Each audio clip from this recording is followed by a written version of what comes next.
जो अभी कहा कि अभी इसी क्षण निश्चिंत निर्भय और भगवत प्राप्ति। अपने में क्षमता नहीं रह गई आत्मसमर्पण तक करने की, है नहीं कोई पावर, कोई योग्यता नहीं, पर हम अहम लिए ढोल रहे हैं, आम लिए ढोल रहे हैं। किसी ने एक महापुरुष से प्रश्न किया कि बहुत समय से साधना कर रहा हूं, उपासना कर रहा हूं, इसी का उत्तर है जो अभी आप श्रीपाद प्रबोधानंद जी की बात सुने तो क्या कहना चाहते हैं उसी का। बहुत समय से उपासना कर रहा हूं, साधना कर रहा हूं, कोई भाव नहीं हमें समझ में आ रहा, हमारा कोई भाव या कोई प्रेम या कोई दिव्यता ऐसा कुछ अनुभव में नहीं आ रहा है। मुझे बड़ी चिंता हो रही कि क्या मेरा जीवन व्यर्थ जा रहा है। महापुरुष जन जो अनुभूत विषय बोलते हैं उस पर बहुत ध्यान देना चाहिए, क्योंकि शास्त्र की गति बहुत टेढ़ी है। वो कह रहा है कि यहां से उत्तर की तरफ जाना है और लक्ष्य वहीं विराजमान है, पर उत्तर के बाद कितने कदम पश्चिम में जाना है ये अनुभूत महापुरुष बताएगा। इसलिए चाहे शिव विरंचि सम होई, गुरु बिनु भव निधि तरह न कोई। शास्त्र अपनी इस अमोघ वस्तु को ऐसे छुपा के रखा है कि आप शब्द के जाल से बाहर नहीं निकल सकते। तभी प्रथम सुने भागवत भक्त मुख भगवत बानी। कोई भगवत प्रेमी महात्मा के मुख से सुने तो जहां शास्त्र इशारा कर रहा है वहां वो अनुभव करके बोल रहा है। इसीलिए संत संग के आगे न तीर्थ, न नियम, न स्वाध्याय, न यज्ञ, न तपस्या, इनको नहीं रखा गया है, उनके समान नहीं रखा गया है। क्योंकि संत संग जहां से इशारा हो रहा है शास्त्र का, वहां कूद करके उसका अनुभव करके वो बोलते हैं।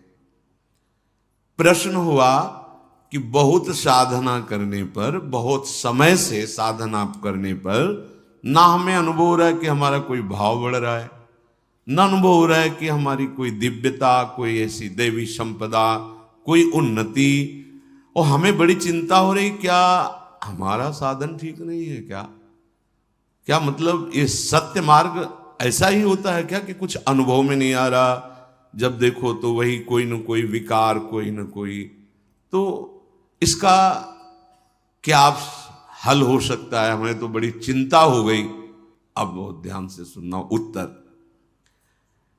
भाई, तुम्हारा भाव बढ़ता है या नहीं बढ़ता, घटता है या मिटता है, ये सब तुम देख रहे हो तो तुम्हें जिसे देखना चाहिए उसे देखने की बात ही नहीं है। तुम्हारा भाव घटता है कि बढ़ता है, ये तो भाव लगाने वाला जानेगा ना। तुम अपना भाव क्या जानो? वस्तु अपना भाव जानती है क्या? तुम वस्तु किन की हो? प्रियाजू की। ये अंदर की गूढ़ बातें हैं, अंदर की गूढ़ बातें, इनमें शब्दों में तुम नहीं समझ सकते। तुम्हारा भाव घट रहा है या बढ़ रहा है, ये कौन जानता है? खरीदने वाला। तुम तो वस्तु हो, वो क्या भाव लगा के खरीद रहा है ये वो जाने ना। तुम वस्तु हो किसकी? प्रियाजू की, लालजू की, प्रियालाल की। तुम्हारे मन में कैसे बात आ गई कि हमारा समय बर्बाद हो रहा है क्या? हमें चिंता हो रही कि हमारा भाव बढ़ रहा है कि नहीं बढ़ रहा है। बहुत सूक्ष्म विषय है। जिस दिन आपको लगे कि आपका भाव बढ़ रहा है उस दिन रोना कि आपका भाव गिर गया, क्योंकि अहम आ गया, आपको अनुभव में आ गया। बड़े बड़े महापुरुषों को ये हित सजनी जो हैं वो कह रही क्वाहम तुच्छा परम अधमः प्राण्यो गर्ह कर्मा। कहा मैं तुच्छ, अधम, कहाँ अपराध करने वाला और कहाँ ये राधा नाम। ये तो वृंदावन की महिमा है कि हमारे जैसे तुच्छ हृदय में राधा। कौन बोल रहे? जिनके अधीन श्यामा श्याम है।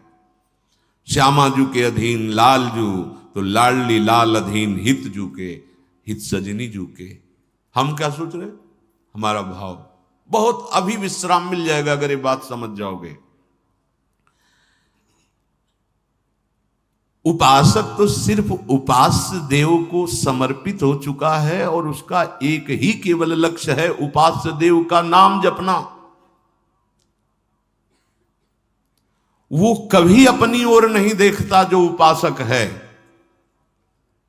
इतना अच्छा आनंद अनुभव हुआ इस बात के चिंतन से कि हम लोग कहां फंस जाते हैं, कैसे हम लोग शरणागत हैं कि अपनी शरणागति का विस्मरण करके हम अहम की धरा में विचरण करने लगते हैं। बिल्कुल बिल्कुल अक्षर अक्षर मान लेना, वृंदावन में बैठे हो निश्चिंत हो जाओगे, निश्चिंत। ये इसलिए बार बार पुलकन के साथ की जैसे स्वाद लेकर खाया गया हो, फिर तो होता है तुम चिंता न करो, हमने पा के देखा है, बहुत स्वास्थ्यवर्धक है और बहुत स्वादिष्ट है। अपनी ओर देखना, अपनी चिंता करना और समर्पण का भाव दिखाना, क्या ये नाटक या दंभ नहीं है? बहुत सुलझ कर यही हमारा जीवन है। जब से श्री जी की कृपा हुई, महादेव जी की कृपा से श्री जी, और जब श्री जी की कृपा हुई तब ये जीवन जागृत हुआ। ये पहले नहीं था। पहले था इंद्रियों को अधीन करके मन को निसंकल्प करके अपने स्वरूप में स्थित हो जाओ, बस दूसरा कोई सूत्र नहीं, कोई कृपा, कोई प्रार्थना, कोई रोना धोना, कुछ नहीं। ये मार्ग था। वो जब महादेव जी की कृपा से श्री जी के चरणों का आश्रय मिला तब वो है मोक्ष मार्ग। ये है मोक्ष को भी थुतकी कृत कर देने वाला प्रेम मार्ग। बहुत बहुत तुम अपनी चिंता करते हो, अपनी तरफ देखते हो और समर्पण का भाव भी कहते हो। क्या ये दंभ नहीं है, दिखावा नहीं? तुम समर्पित हो, तुम किसकी वस्तु हो, अब वो देखे। बहुत सुंदर। हां, तुम्हें बहुत लग रहा है ना कि तुम्हें अनुभव नहीं हो रहा, तो जांच के देखो तुम्हारी साधना क्या है। शास्त्रीय सिद्धांत के अनुसार साधना करो, हम तुम्हें सपोर्ट करते हैं, करो साधना।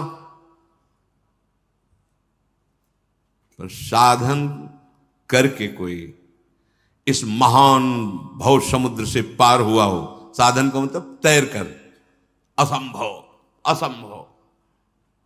भगवान शंकराचार्य जी ने उत्तर दिया है कि इस महान संसार समुद्र से पार होने का हे करुणा में गुरुदेव क्या उपाय है? तो भगवान शंकराचार्य जी ने कहा, श्री विश्वेश्वर पादाम्बुज दीर्घ नौका। अद्वैत सिद्धांत के आचार्य गुरु कृपालो कृपया वदेत। कृपा करके गुरुदेव आद्य गुरु भगवान शंकराचार्य जी कहते हैं, श्री विश्वेश्वर पादाम्बुज दीर्घ नौका। इस संसार समुद्र से पार होने का उपाय एकमात्र विश्वेश्वर भगवान के चरणारविंद की नौका। ये बात करें अद्वैत सिद्धांत के आचार्य। प्रश्नोत्तरी में प्रश्न है कि इस असार संसार समुद्र से पार होने का सुदृढ़ उपाय क्या है? तो गुरु कृपालो कृपया वदेत, श्री विश्वेश्वर पादाम्बुज दीर्घ नौका। दीर्घ शब्द पूरा विश्व बैठ जाए तो भी खाली ही रहेगी, ऐसी नौका है हमारे विश्वेश्वर भगवान श्री हरि श्री हर, इनके चरणारविंद। यदि तुम तैरने में बहुत कुशल हो तो फिर तुम्हारा प्रश्न कैसे हुआ कि भाव नहीं बढ़ रहा, हमें कुछ लाभ नहीं मिला? इसका मतलब तुम अच्छे तैराक नहीं हो। और परिणाम में बता दें, इसमें अच्छे से अच्छे तैराक भी इस भव समुद्र को पार नहीं कर पाते, क्योंकि जिनका भव समुद्र वो कह रहे हैं, मामे वे प्रपद्यन्ते माया मेताम तरंतिते। एकमात्र मेरे चरणारविंद हैं, जिनका तुम आश्रय ले लो तो भव समुद्र से पार हो जाओगे, नहीं तो दैवी हेसा गुणमयी मम माया दुरत्या।